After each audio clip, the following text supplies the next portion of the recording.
aprendizagem, noções de direitos, direito das coisas, direitos reais. Introdução ao direito das coisas. 1. Direitos das coisas, noção e distinção. Por direito das coisas designa-se tradicionalmente a categoria das relações jurídicas que regula a proteção e a utilização dos bens jurídicos. Enquanto o direito das obrigações cuida dos direitos de crédito, o direito das coisas se ocupa dos direitos subjetivos reais, particularmente da propriedade, o direito real por excelência. Saiba quais são as atribuições do Ministério do Trabalho e Emprego. O Ministério do Trabalho e Emprego, MT, que segundo o Portal da Transparência conta com 7.046 servidores e gastou, no ano passado, R$ bilhões com a folha, chegará ao fim em janeiro do ano que vem, de acordo com o presidente eleito, Jair Bolsonaro. Segundo ele, a pasta será incorporada por algum outro ministério. Outro serviço importante prestado pelo órgão é o registro profissional, documento concedido a determinadas categorias regulamentadas por leis federais.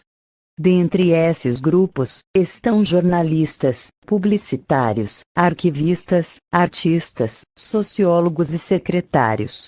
Distinção entre direitos reais e pessoais não é um critério indiscutível para distinguir o direito real do direito pessoal. Várias teorias multiplicam-se neste sentido, o que traz uma certa obscuridade ao assunto. Nada obstante as críticas às várias teorias explicativas, Orlando Gomes destaca que, modernamente, os autores direcionam a diferenciação entre os direitos reais e os direitos pessoais, voltando os olhos para a estrutura interna do direito real, a qual passa a ser analisada com o fito de fazer essa diferenciação. Como contratar uma empregada doméstica? Qual a importância de fazer o registro em carteira? Fazer o registro em carteira da sua empregada doméstica proporcionará benefícios de ambos os lados. Alguns empregadores enxergam isso com maus olhos e acreditam que assinar a CTPS deste profissional é algo custoso e que pode pesar no final de um mês. O registro na carteira de trabalho não é uma exigência em que você simplesmente insere os dados do seu empregado. Previdenciários. O que é o direito previdenciário? O direito previdenciário é uma área do direito público voltada para o estudo e a regulamentação da Seguridade Social. Trata-se de um ramo autônomo do direito público, uma vez que possui métodos, objeto e princípios próprios, além de leis específicas e divisão interna. Princípios do direito previdenciário. Princípio é o alicerce, o fundamento de um sistema. A partir dele, o sistema é desenvolvido e interpretado. O mesmo se verifica com os princípios do direito previdenciário, os quais orientam tanto o legislador na elaboração das leis, como o aplicador da lei na sua interpretação. O princípio da solidariedade social. Este pode ser considerado o princípio mais importante do direito previdenciário brasileiro, na medida em que é o responsável por orientar toda a ordem social da Constituição, de modo que os demais princípios giram em torno dele. Previdência Social. O que é Previdência Social? Previdência Social. O que é? Previdência Social é um seguro social em que o trabalhador participa através de contribuições mensais.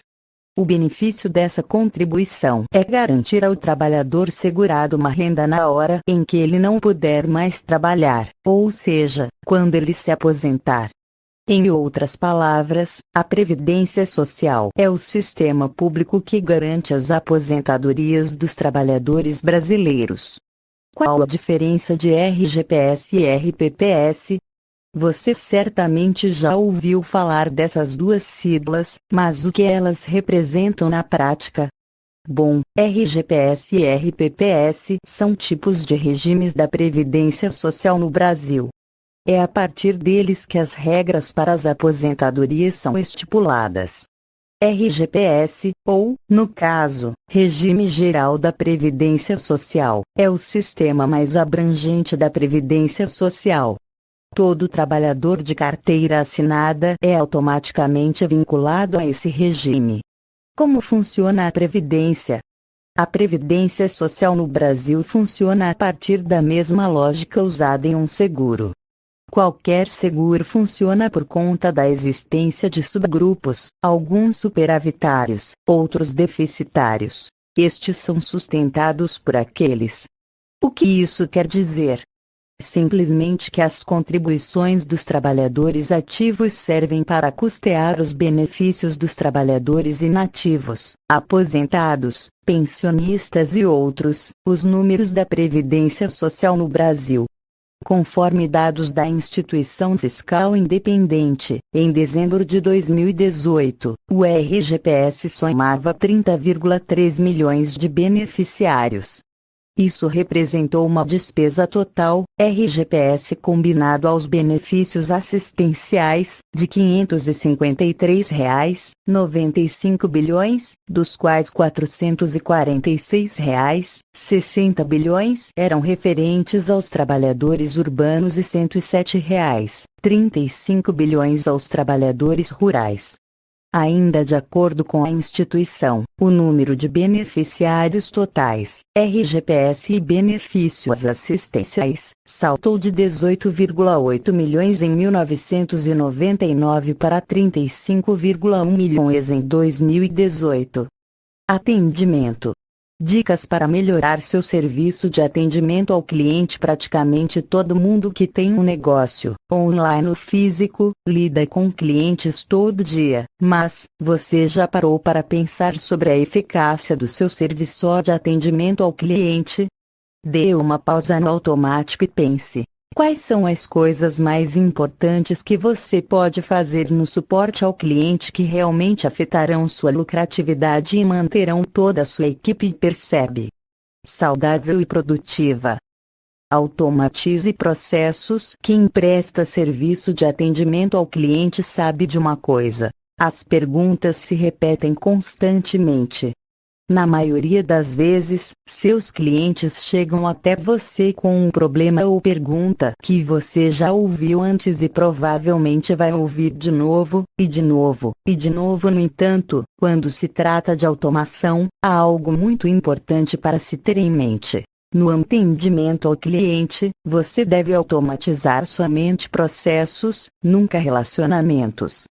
Personalização é tudo. Um serviço personalizado tem como objetivo fazer com que o seu cliente se sinta como se estivesse fazendo negócios com um ser humano real, não com uma empresa sem rosto. Por que isso é importante?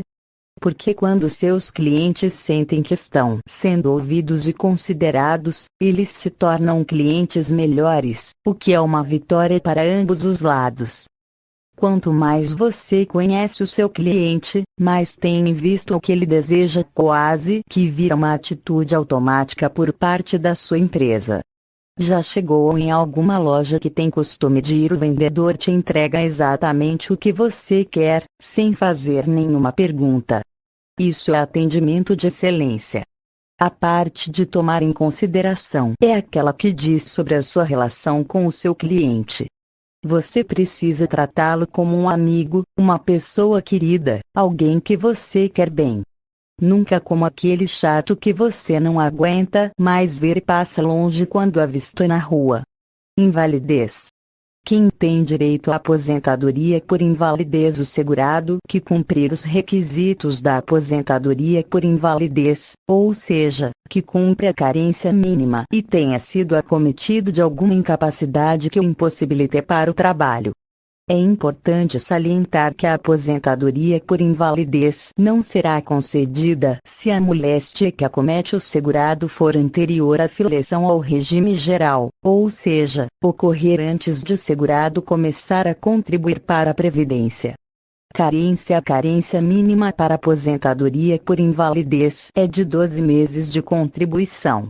A legislação isenta de carência para o benefício as moléstias a seguir: tuberculose ativa, hanseníase, alienação mental, esclerose múltipla, hepatopatia grave, neoplasia maligna, cegueira, paralisia irreversível e incapacitante, cardiopatia grave, doença de Parkinson, espondiloartrose anquilosante, nefropatia grave, estado avançado da doença de Paget, osteite deformante, síndrome da deficiência imunológica adquirida, AIDS, ou contaminação por radiação, com base em conclusão da medicina especializada. Cessação da aposentadoria por invalidez. A aposentadoria por invalidez será cessada se o segurado voltar a trabalhar, quando falecer, ou quando recuperar a capacidade para o trabalho.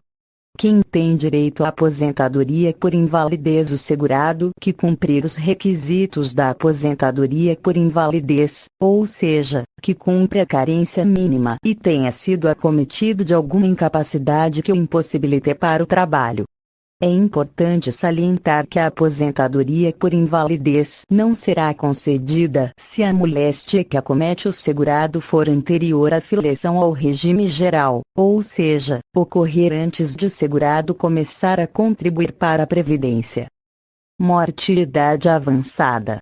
Boa saúde com base em tendências como mortalidade e morbidade. O estudo lembra que há 2 décadas as doenças crônicas eram apenas 4 das 10 principais causas de morte. Em 2019, o número subiu para 7. Num ano em que mais de 1,5 milhão de pessoas morreram por causa da Covid-19, o estudo realça como problemas de saúde persistentes, como doenças cardíacas, diabetes e questões respiratórias, são fatores de risco de complicações e morte. Doenças cardíacas. Para a OMS, estes dados evidenciam que é preciso intensificar o foco global na prevenção e no tratamento de cardiopatias, câncer, diabetes e doenças respiratórias crônicas, bem como no combate a lesões. Sobre a evolução das doenças cardíacas nos últimos 20 anos, a agência realça mais óbitos do que nunca. Em 2019, morreram 9 milhões de pessoas, refletindo uma alta de 2 milhões desde 2000. Doença pulmonar obstrutiva crônica. A doença pulmonar obstrutiva crônica é caracterizada pela resposta inflamatória anormal dos pulmões, ocorre geralmente por uma exposição prolongada a substâncias irritantes ou material particulado. Esses sintomas afetam negativamente a vida do paciente, uma vez que a falta de ar pode dificultar até mesmo a realização de atividades corriqueiras. Alzheimer e outras demências. Alzheimer é uma doença neurodegenerativa que apresenta como primeiro sintoma a deficiência de memória recente. A doença de Alzheimer é progressiva e fatal e pode causar um quadro de demência, doenças que causam prejuízo cognitivo. Proteção à maternidade. Introdução. A empregada gestante necessita de cuidados especiais e de maior proteção devido ao seu estado gravídico, levando em consideração a dificuldade que enfrentará ao tentar conseguir uma nova colocação no mercado de trabalho. Sendo assim, a gestante fará jus à garantia de emprego para que não corra o risco de ser dispensada neste período de gravidez, o que resultará em uma diminuição do índice de discriminação contra a gestante no mercado de trabalho.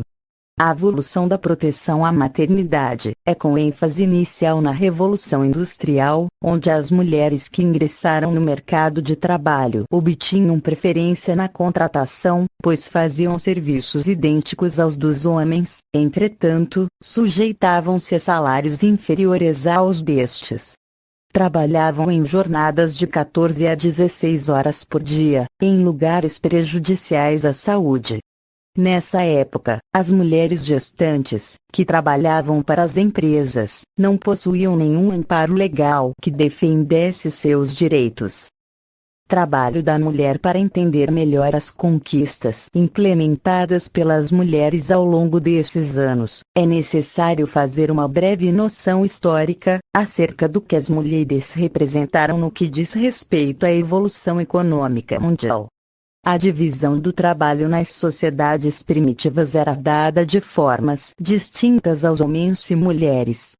Aos homens eram estabelecidas a caça e a pesca, promovendo o sustento da família. As mulheres ficavam destinadas à coleta dos frutos, passando deste serviço para a cultura da terra. Especialmente a gestante, o que não posso comer na gravidez. Durante a gravidez é necessário ter cuidados especiais com a alimentação, para não prejudicar o desenvolvimento do bebê e a saúde da gestante. Além de substâncias como o álcool, a cafeína e o excesso de açúcar, entre outros. Vou ter alterações de humor. Embora ter um bebê seja normal e uma parte maravilhosa da vida, é normal se sentir sensível nessa fase. Muitas grávidas têm seus sentimentos intensificados, tanto por questões psicológicas como pelas mudanças hormonais ocorrendo em seu corpo. Para manter as emoções equilibradas, busque hábitos saudáveis, coma bem, exercite-se e descanse também. Vou sentir dores. A dor nas costas durante a gravidez é famosa entre as grávidas. Mas muitas mulheres relatam também nas pernas e no nervo ciático, além dos pés inchados. Como saber que o parto está próximo? Não existe um sinal óbvio de que o bebê está prestes a nascer, mas enquanto o espaço vai ficando apertado e os movimentos dele diminuindo cada vez mais, logo ele entra em posição de nascimento com sua cabeça encaixada nos ossos da pelvis. Salário família e auxílio. Salário família é dinheiro extra para quem ganha pouco. Veja se tem direito. Trabalhadores que ganham pouco e têm filho com até 14 anos ou com deficiência podem pedir salário família, um benefício do INSS que complementa a renda. O salário família precisa ser renovado todo ano. O valor do benefício varia conforme o número de dependentes. Quem tem direito ao salário família? Para ter direito ao benefício, é necessário trabalhar com carteira assinada ou ser trabalhador avulso, categoria que presta serviço obrigatoriamente por meio de sindicato ou órgão gestor de mão de obra, por exemplo, trabalhadores portuários. Além disso, é preciso preencher 2 requisitos ao mesmo tempo. Para verificar a remuneração mensal do beneficiário, o INSS considera o valor total do salário de contribuição. Por isso, quem tem mais de uma fonte de renda precisa somar os valores para verificar se tem direito ao salário família. Segurados baixa renda. Auxílio Reclusão. O Auxílio Reclusão, criado em 1960, é um benefício financeiro mensal devido aos dependentes do segurado de baixa renda que foi preso.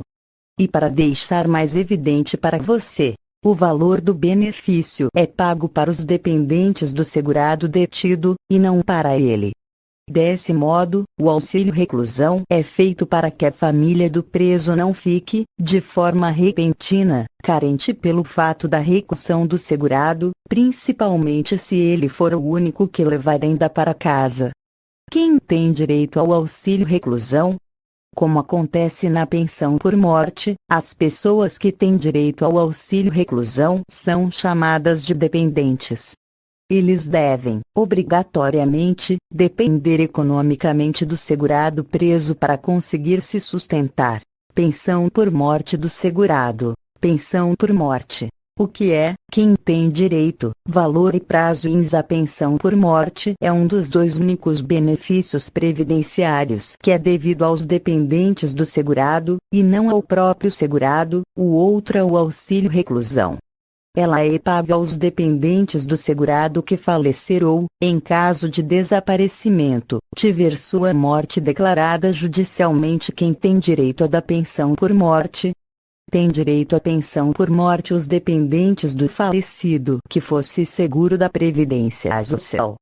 Resumidamente, segurados são pessoas físicas que contribuem para o regime previdenciário e, por isso, têm direito a prestações, benefícios ou serviços, de natureza previdenciária, a saber, O cônjuge ausente somente fará jus aos benefícios a partir da data de sua habitação e deverá provar sua dependência econômica, ao contrário do cônjuge presente cuja dependência econômica é presumida. Também não exclui o direito à pensão do companheiro ou companheira atual do falecido. Pensão por morte. De acordo com a reforma da Previdência, requisitos para concessão da pensão por morte. O benefício de pensão por morte será regido pela legislação previdenciária vigente à época do óbito do segurado, em razão do princípio tempus regit actum, o tempo rege o ato. A legislação vigente prevê a comprovação de 3 requisitos para a concessão da pensão por morte. Primeiro requisito: ocorrência do óbito. A certidão de óbito conterá, dentre outras especificidades, a data do óbito, a causa da morte, o declarante do óbito e observações/averbações onde constará se o falecido, homem ou mulher, era casado ou convivia em união estável ou era divorciado, se deixou bens e testamento, se tinha filhos, se era aposentado, etc. Segundo requisito: comprovação da qualidade de segurado do instituidor do benefício, falecido, na data do óbito. Salvo na hipótese de ter preenchido, em vida, os requisitos necessários para a concessão de qualquer uma das aposentadorias previstas no regime geral de previdência social. A necessidade econômica desses dependentes é presumida, ou seja, não é preciso comprovar a dependência para o INSS. Terceiro requisito: você deve somente comprovar que é cônjuge/companheiro, ou filho do segurado falecido. Nesse sentido, cabe-se para o tema representativo de controvérsia 226 da Turma Nacional de Uniformização, TNU,